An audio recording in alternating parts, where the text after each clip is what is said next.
So usong-uso na nga ngayon yung mga touring scooter kagaya ng NMAX, ng PCX. Pero hindi lahat kayang umafford ng presyo nito kasi nasa 100k pataas yung mga presyo. Kaya nagpapasalamat tayo sa Suzuki kasi naglabas sila ng abot kaya na maxi scooter. Ito na nga yung Suzuki Bergman Street 125. Good day sa inyo, netizens. Silipin natin ito ngayong araw. Tara! Ayan yung mga kulay niya. Meron tayo ditong gray, meron tayo ditong white, tsaka meron ding glossy na black. Ayan, no? Wow! Alin dyan ang favorite nyo? Comment down below.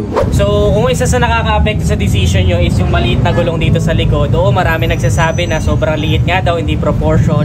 May mga nakita na rin ako nag-aangkas na sa mga loob ng subdivision namin na dalawa pa yung angkas nila, pero kinakaya naman neto. So, para sa akin, hindi na siya ganun ka-big deal. Malaki pa rin yung motor and para sa akin, goods na goods to. So, kung gusto mo to, huwag kang magpa-apekto sa mga opinion ng ibang tao. Go for it. Suzuki Bergman, okay na okay pa rin. Tingnan nyo naman kung gaano kaganda yan. Presyong 77,900. Magre-reklamo pa ba tayo sa sobrang abot kayang presyo pero napakalaking motor? Yan nga yung Suzuki Bergman Street 125cc. Tingnan nyo naman, meron pa rin siyang windshield dito kagaya na hinahanap natin sa mga scooter nowadays kung saan babasagin niya yung hangin para hindi ka bugbog sarado pagdating sa mga long rides. Of course, disusi pa siya, hindi pa siya keyless, which is para sa akin, mas gusto ko nga yung hindi pa keyless. So, buksan natin. So yan, meron tayo ditong fully digital na panel gauge with all the information that you need. Fuel gauge, speedometer, orasan. Yan ang pinaka-importante sa akin, orasan. Tapos meron din siya mga indicators dito sa gilid. Tapos 2 buttons to worry about. Meron tayong select at saka adjust. Yan naman yung handlebar niya. Ayan o, makikita nyo. Very upright din yung magiging seating position nyo. Pagdating sa buttons, meron tayo ditong high beam, low beam, tapos busina. Yun. Tapos dito naman is yung electric start. Pa-start natin. Yun. Ang ganda ng alam niya, oh, tambucho niya, oh. Diba? Ang ganda ng pinaka-cover niya, ayan, oh. Very stylish siya para sa akin. Ito ay glossy, sabay matte naman dito. Ganda, diba?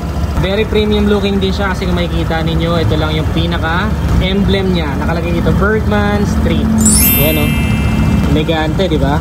Ito pa yung isa sa mga selling point niya for me kasi mostly sa mga touring scooter natin ngayon na nasa 150cc pataas is walang pwesto para dito. So just in case, pwede ka maglagay ng mga isang sakong bigas dyan, kasyang-kasya, sobrang lawak ng legroom. Kung malaki kang tao, ang dami mong pwedeng ilagay. At the same time, siguro kapag ka nasa loob-loob lang ng subdivision o probinsya, dalawa angkas mo, may bata pa dyan. Though I'm not advising it, pero kapag tinawag ng pangangailangan, kayang-kaya ng motor.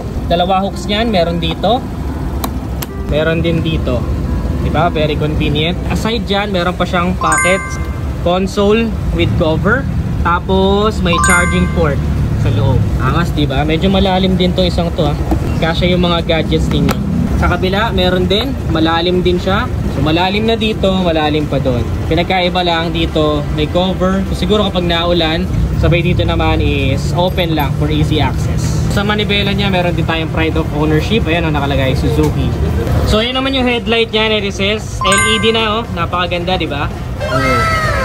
Maliwanag na to sa gabi, lalo na kung medyo madilim or medyo malabo na yung mga mata ninyo, tapos sobrang dilim ng kalsada, goods na siya. Pero if ever man nakukulangan pa kayo, pakabit na lang kayo ng mga mini driving light. Silipin natin yung signal lights niya. So ayan, yung signal light niya, hindi rin siya pangkaraniwan. Oh, napakaganda tignan, di ba? Very stylish din siya. Malalaman mo talagang Suzuki yung gumawa. Meron silang sariling parang character, eh. Quality ng fairings, very good quality plastic. Hindi rin siya basta-basta mababasag kapag ka nabangga tayo. Disc brake tayo sa unahan dito with single pot caliper. Nissin yan, Nissin.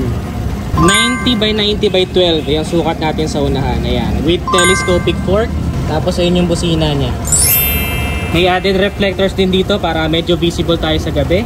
Dito naman sa gilid, hindi lang siya basta plain. Kung makikita niyo yung design niya, dito parang titanium, tapos biglang gray, tapos biglang black. Tapos very slick din yung pinakatapakan ng angkas, oh. May parang nakatago siya dyan. Hindi siya nakalitaw. So ayan, pag binuksan mo, ganyan siya. Good quality din. Tingnan nga natin kung may kill switch sa side stand. Fortunately, wala. Mga side mirrors, malalaki din. Kitang-kita mo yung mga nasa gilid mo. Very useful. Pati mga handle grips, maganda quality. Ayan, oh. Hanggang mga dulo, ganda. Pati brake levers, Ayan, ganda ng paint job. Dito rin, no, hindi siya basta plain na gray lang. May parang bronze dito, tapos silver dito, tapos glossy naman dito, chrome. Ayan, ang ganda, di ba? Sa likod naman, napakaganda rin ng taillight niya, very visible sa mga nasa likuran mo. At the same time, signal lights din niya, very visible. So, ganda may itsura niya kapag napreno ka. Ayan, no, ganda rin, di ba? Visible na visible sa mga nasa likuran mo. Meron din siyang nakahiwalay na plate light para sa ating mga plaka. Ayan, no, para kitang-kita yung plaka mo sa gabi. And then may reflectors dito para added visibility na rin for safety. Ang maganda dito sa motor na to, meron siyang kickstart. So, meron tayong peace of mind in the long rides na just in case madiskarga yung baterya natin, meron tayong backup na kickstart. Unlike yung mga motor nowadays, wala nang kickstart. So, goods na meron tayong backup dito. And may built-in na tire hugger, so very neat yung design. Hindi talaga matatalsik or kung saan yung dumi, di ba? Dun lang talaga sa mismong gulong. Drum brakes naman, yung likod na preno, drum brakes. Itong likod na gulong, ang size niyan is 90 by 100 by 10. So 10 inches lang yung wheels niya dito sa likod. Pero mataba naman siya, so nakakita na nga ako ng iba na mabibigat yung inaangkas. And for me, it's still goods. No? Wala naman tayo naging problema dyan. Brusco pa din yung motor and malaking tignan. So di naman siguro lahat titingin dyan sa likuran mo na gulong, di ba? Depende na lang sa'yo talaga kung magpapapekto ka sa mga komento ng ibang tao.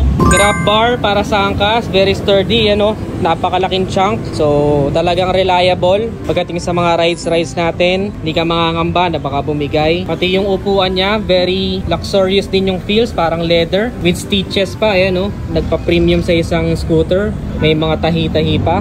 Kasyang-kasya kahit na medyo malapad ang sasakay, kahit ang angkas, very generous. Ang kutsyon, malambot din, no? So hindi ganun kasakit sa puwet pagdating sa mahabang biyahe. And then kung makikita nyo, upright yung magiging position nyo dito, kaya hindi nakakangalay sa mahabang biyahe. So ang seat height naman niya is 780mm. Abot kahit ng mga short riders. Actually hindi naman. Siguro at least 5'4", 5'3" in height, kayang maneho to. Pero yung mga shorter riders, kailangan nyo ng more driving experience para may maneho to. Kasi medyo mataas din yung seat height niya, no? Kung makikita nyo, naka-upright yung riding position. Dito nakakangalay pagdating sa mahabang biyahe. Pati yung pwesto ng manibela, very comfortable, mataas. So pagdating sa mga singitan sa traffic, is kayang-kaya pa din itong motor na to. Wow! Itong rear suspension niya is hydraulic type. Yan. Ito rin ang mga disenyo dito sa Gately, oh. Angas, di ba? Hindi siya basta plain lang, eh. Meron siya parang mga inukit na detalye. Ayan, oh, pag sisinaga ng araw, meron siya mga parang in-sculpt na fairings, pati dito. Ganda. Maganda yung pagkakadesign ni Suzuki. Pati dito sa loob, oh. Ayan, oh. Ganda, oh. So, meron kang option para sa cruising style. Kung matangkad yung driver, kahit 6-footer, kayang-kaya. Kasi sobrang lawak ng legroom. Upright seating position, lagay mo dito yung paa mo. So, para buksan yung seat, hitin mo lang dito. Yun. Yan, bukas na yung seat. So, very generous din yung seat storage niya. Meron tayo ditong 21.5 liters. So, sobrang dami mo na mailalagay dito. Plus, may helmet hooks. Ayan, no, para kung hindi kasya dito helmet mo, which is yung ibang helmet kasya dito, by the way. Ibang full face helmet, depende sa size and sa brand, kasya dito. Kung hindi kasya kasi may OBR ka, dalawa, lagay mo dyan sa helmet hooks. So sa loob, meron din siya ditong lalagyan ng tools. Diyan may susuksok yung tools mo. Tapos mga papeles, kasya na din dyan. Dito walang masyadong secret na nakalagay. Dito sa part na to.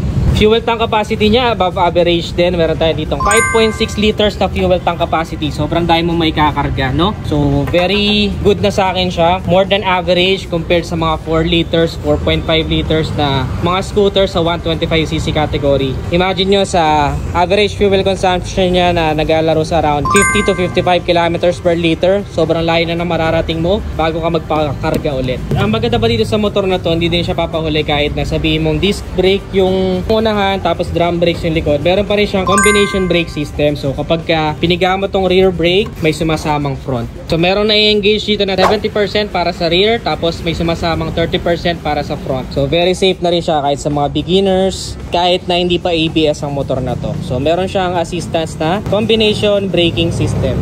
So yung ground clearance naman niya is above average din, 160mm. So kahit sa mga medyo maligaw ka sa mga off-road o kaya naman mga higante yung humps sa dinadaanan ninyo, goods na goods pa rin, hindi sasayad yung kanyang ground clearance. So that's very good. So mga gusto naman ng specific sa makina, ito ay merong 4-stroke, single cylinder, single overhead cam, 2 valves, na may maximum power na 6.4 kilowatts at 7,000 RPM, habang maximum torque naman na 10.2 Newton meter at 5,000 RPM. Wheelbase niya 1,265mm, ang length is 880, ang width is 675, and then ang height is 1,140mm. Sa presyo 77,900 pesos, wala na akong mahihiling pa sa motor na to. Very good siya para sa akin, sulit siya sa hinahatid niyang features. Talaga nakikipagsabayan na sa malalaking scooter nowadays sa pang touring. Para naman sa mga gusto ng installment, magda-down payment ka lang ng 5,000 and then magmamonthly ka ng 3,701 for 36 months. So para sa inyo, sulit ba tong Bergman Street 125? Comment your thoughts below. Ngayong magpapasko na, pwede nyo pag-isipan itong motor na to para ma-add sa inyo pinapangarap na motor na pang-araw-araw. Kung nagustuhan mo, don't forget to give this video a thumbs up or a heart. Follow this page for more. Subscribe. Again, this is Ned Adriano. Always keep it cool and ride safe always. Bye-bye na.